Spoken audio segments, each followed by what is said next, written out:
Hi there, fight fans. My name is Kian Lang, and I'm very happy to say that I'm today joined by one of South Africa's very best mixed martial artists, Gift Walker, the former EFC champion. Gift, thank you very much for joining me today, brother. How are we doing, man? My brother, how are we doing today? I'm very good. I'm very good. I'm always good. I'm good. Like I told you before we jumped on the recording, I just finished sparring, so my Friday is great. I'm good. I'm ready to start my weekend. Ready to relax and enjoy a little break, hopefully, man. Yeah, so yes, so tomorrow morning I'm back on the mat. I've got some jujitsu tomorrow morning, but yeah, we move. Hey. I'd love to jump in and start with how you found this sport, man. How did you get into mixed martial arts and start your journey in this sport? So I started actually at a young age of like 12 years old, and my sister, she's working for an organization called SPCA. They look after stray dogs and cats and all that jazz. And in the process of doing all of that, they like hold like charity events. And this year's charity event, or that year, was like they were hosting MMA, and they had this free like this MMA tournament going on. It was called Cage Warriors, and I went down and I watched Cage Warriors, and I was like, this is actually crazy, man. This sport is like, it's crazy. Like, it was 2012, I think it was. I'm like, now that's when MMA was like real MMA. And I was like, yo, I've already heard of this. And now I see it. I'm like, this is crazy. This is absolutely crazy. And I went backstage. I met some of the fighters and I met a heavyweight. And his name was like Bernardo Makishi. He was a South African legend this side. And he's this massive, big black dude. And I was like, I want to be like this guy. I don't know what he is, but I want to do this. And yeah, the gym owner told me I could come back the next Monday, and I haven't looked back ever since, man. I haven't looked back ever since.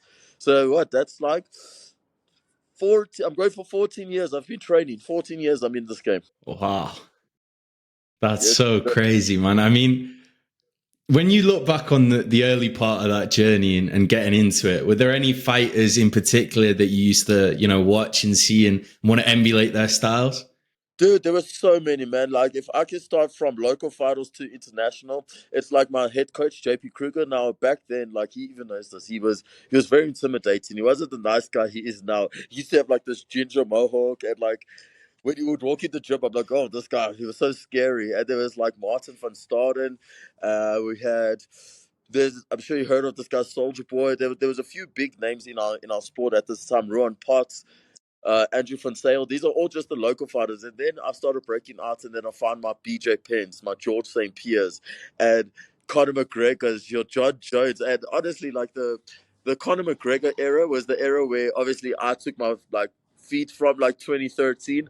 I'm sure every MMA kid like from my generation who can be like Conor McGregor, John Jones. Those were the guys we wanted to emulate because they showed us how to do it. And I think in the talking wise, I'm not so good in the talking wise, but the fighting wise, I enjoy the fighting. I'm very confident like those guys. So I try to emulate the confidence, but yes, those guys were amazing, man. They could sell a fight. Eh?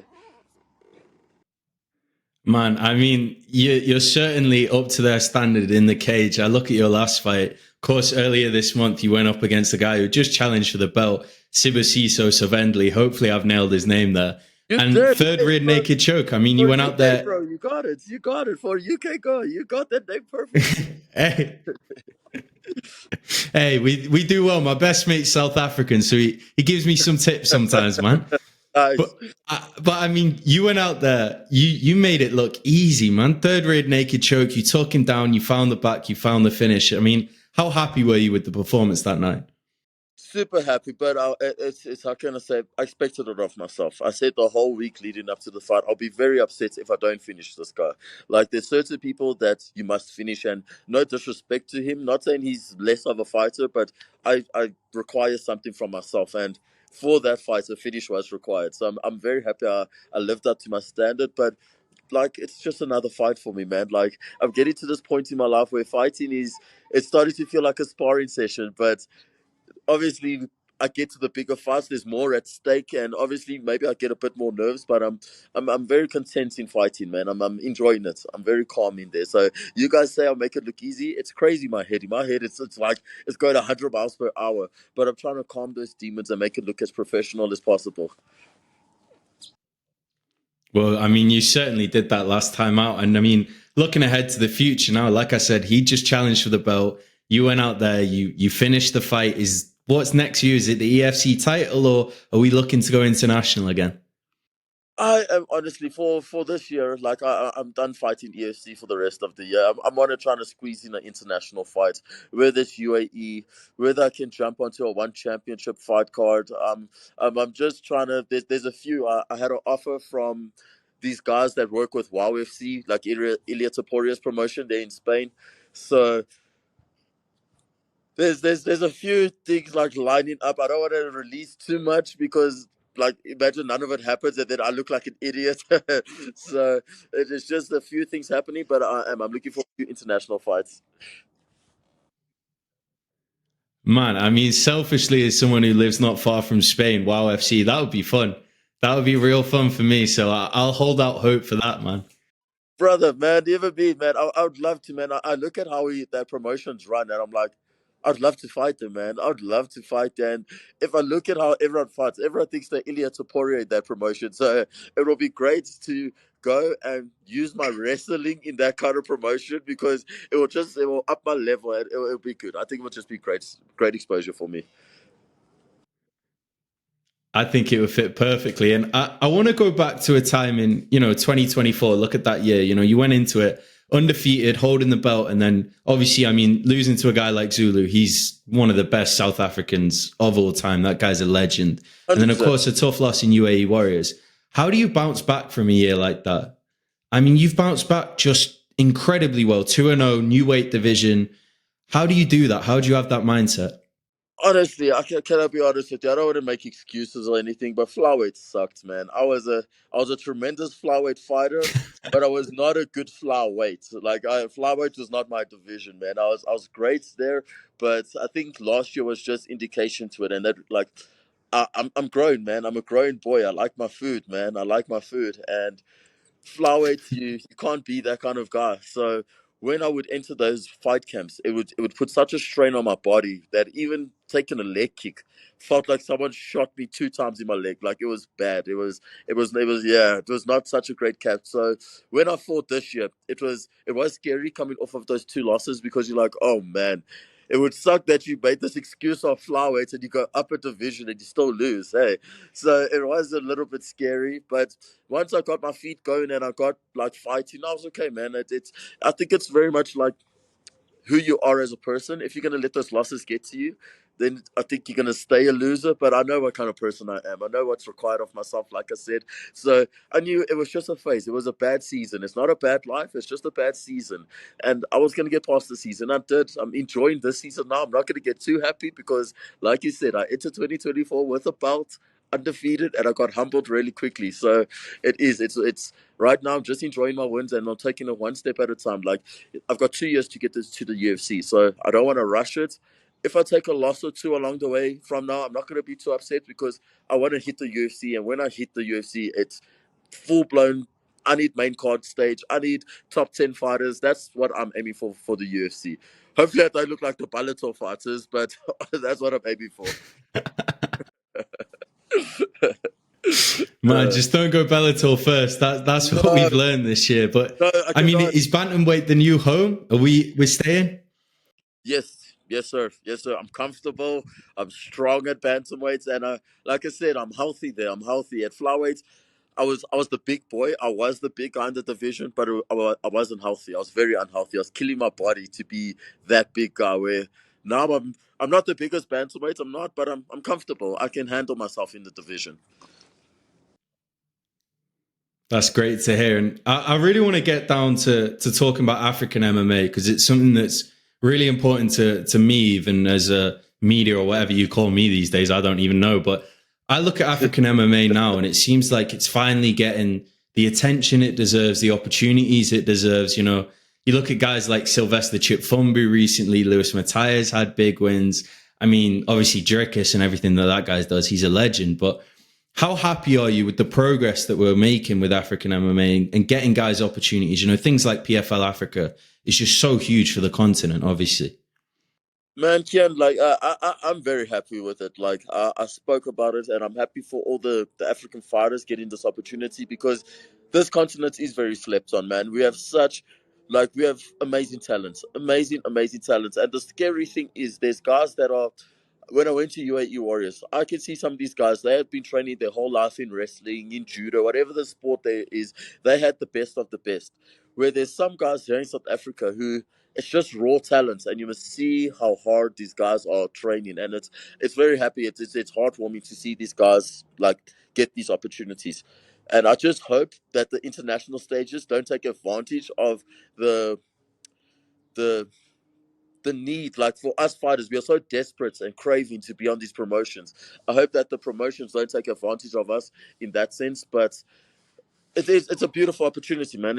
I'm happy for everybody. I can't shit on nobody, man. Like you said, everybody that just won. I spoke to Sylvester 2 weeks ago. I'm like, dude, congratulations. Like everybody thought, like, or there were people that thought you weren't gonna do it, and you went and you showed them, and that just goes to show you, like, we are who we say we are. Congratulations, man. So I'm just happy for the progress we are making.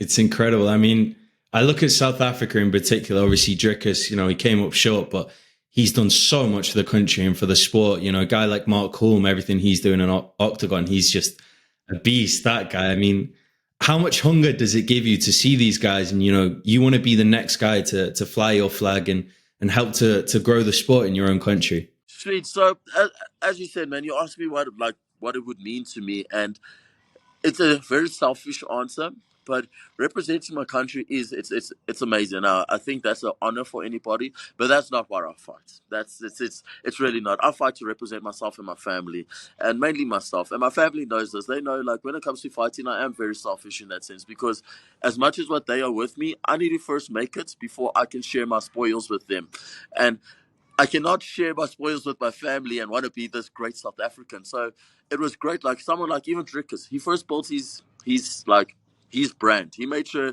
the brand of Drickus was set first before he gave it to the world. And I think that's the route I'm going to take as well. Like, you look after yourself first, and then you look after your country, because I would hate to look after my country and I fight and no one looks after me back. It would be so sad. It would be so sad. And I've seen this many times with fighters. So fighting is a very lonely sport. So right now I'm focusing on myself. The guys who are representing the country, I'm very happy for them. They are doing an amazing job. But it is right now, it's all about gift and the hustle think of our team. And when we make it, I will put South Africa on the map. I will represent, I will fly that flag as much as they want me to. But I first need to build my own brand first. I think that's just smart. Absolutely, man. I mean, it's the way it is in MMA, isn't it? You can have 100,000 fans one day, and then the next day you could have 5. Like, fans are very fickle, so it's got to be you first at all times, doesn't it? It is, man, and it's when I spoke to this one interviewer, like it's like after my fights, he was like, "Well, man, that's pretty selfish." I'm like, "It is selfish, but when I step into that cage, I'm not stepping in with you fans. The fans are the people who are paying my bills. So like in that sense, like I hate to say it, but it is also the truth. It's the truth." I think it's the best way to be. And, looking at yourself now, I mean, I'm sure it's hard to be reflective whilst you're still in your career, because you're always focusing on the next fight, the next thing that's in front of you. But when you look at this journey you've been on, I mean, you're a world champion now. You fought on some of the biggest promotions in the world. Do you ever get that opportunity to sort of take a step back and be like, man, this is pretty cool what I've accomplished so far? Dude, I do. I have a lot of those moments actually. I'm a very emotional, like I'm in touch with my emotions. I can't even lie. Like if something's not right, I might drop a tear or something like that. So um literally I do. I sit there and I'll be on my jogs and I'll take a jog and I'm like, gift. I remember jogging at like 15, 16 years old and telling myself, yes, one day you're gonna be a champion. And I'm now a former champion. I'm like, oh shit, what's next, man? What's next? I'm like, so it's great how I can look back, but it's also scary how much time has passed me by as well. Like, I remember being the contender, and now people are calling me a veteran. I'm like, wow, a veteran. I'm not a veteran. I'm still a kid, man, but I'm not. I'm not a kid anymore. That's the scary thing. This game comes and it goes so quickly. So I don't have much time to reflect. So when I do, I enjoy it, man. I enjoy it, because I remember being that 13, 14-year-old kid, and it was just a dream. It like I remember talking to my mom, and she was even like, "Yeah, yeah, yeah, yeah, yeah, yeah." Like, I'm probably gonna be a mechanic or something. That's what she thought, and look what it turned out, man. I was true. I was true to myself. So I'm happy. But you are right. There's not much time to reflect, man. There's not much time to reflect on this stuff. That's got to be so cool, man. I mean, what was that conversation like the first time you go to your mum like, I want to be a professional MMA fighter? I think she kind of saw it coming the way my school was going, man. Like, like You and me from both on about that. yeah, man. Like from about grade 10, I was like, okay, I see everybody like where we are in our school, like in our South African system. Grade 10, you get to choose your subjects, and normally those subjects are going to carry you through for the rest of your life. And the subjects I took, I'm like, listen, I'm not going to be like an accounting major. I'm not gonna be a mechanic, and I suck at technical drawings. So I was like, what am I actually gonna do? Like, and I was like, there's one thing I'm really good at, and it's fighting. And I told my mom that she's like, no man, you're good at other things as well. I'm like, if you can tell me one of these things that I'm good at, I can maybe do this for you. And we got to the conclusion that maybe fighting is the best option for me right now. Maybe fighting is the career for me. And she wasn't happy at first. I think no mother would be happy that a child is pursuing a job of people hitting, like getting hit in the face and not knowing whether he's gonna make money or not. Because it was just a dream. No one, it's nothing's guaranteed, especially at such a young age. But I think right now she's very proud of me, or I hope she is. She's very proud of me, and I'm proud of myself, man. I'm proud of myself. I could have gone another route, and I've seen some of the guys who were just as talented or just as talented as me, maybe even more talented as me. And they took the other way. They chose to pursue a career in life, like go and get a job like a real person. And it's great. They've got families and they've got like a wife and their life is carried on. But that wasn't for me, hey? I chose to be this guy. And I'm happy their life played out the way it did. And I'm happy my life played out the way it did. Man, I think as a fan, we're very lucky that you chose this route, man. It's incredible to see. And I've just got one final question for you. I mean, looking ahead to the future, you mentioned it to me a little earlier on the UFC. Is that the goal that you have in mind? That's what we're working for. Yeah, bro. Like I think if you get into this sports and the UFC is not your goal, I think you're doing it all wrong. Hey, like your goals are way too low. You don't value yourself. So I do. I think the UFC is the biggest stage in the world. I think I need to be the best gift walker I can be if I step onto that stage. So in the next 2 years, that is something I'm looking at right now. Whereas right now, I'm still only 25. I turned 26 this year. I'm still, in the terms of MMA, I'm still very young in my career. So I'm going to enter the UFC 28, 29, and I just want to when I hit there. I don't want to have feeder fights. I want to, like I said, I should have my brand already. I should have my wins and my losses already, and I'm gonna hunt the top 10, top five. And this career's short, man. I want to be out of this game by 35, 36, man. By 35, 36, I need to hang up these gloves. So I don't have much time left because, like I said to you, 10 years ago, I was the 16-year-old kid wishing I was an EFC champion. Fast forward 10 years, I'm a former EFC champion. I'm looking to fight international. It's scary, man. 10 years comes and goes this quickly. So the next 2 years is a hard 2 years. It's a fast 2 years, but I'm prepared for it. I'm prepared for it. And when I hit the UFC, you're going to be the guy. I'm going to call you up and be like, remember we had this conversation. Exactly, man. I'll keep spreading the word of Gift Walker until then and letting people know, because if they don't know, I think they're going to find out pretty soon here what you're all about. So thank you very much for your time today, man. It's been a real pleasure for me. My brother, it's been a blast. Thank you for this. It was an honor. Thank you for having me. Thank you, Gift, man. You have a great rest of your day. Thank you very much. Thanks, brother.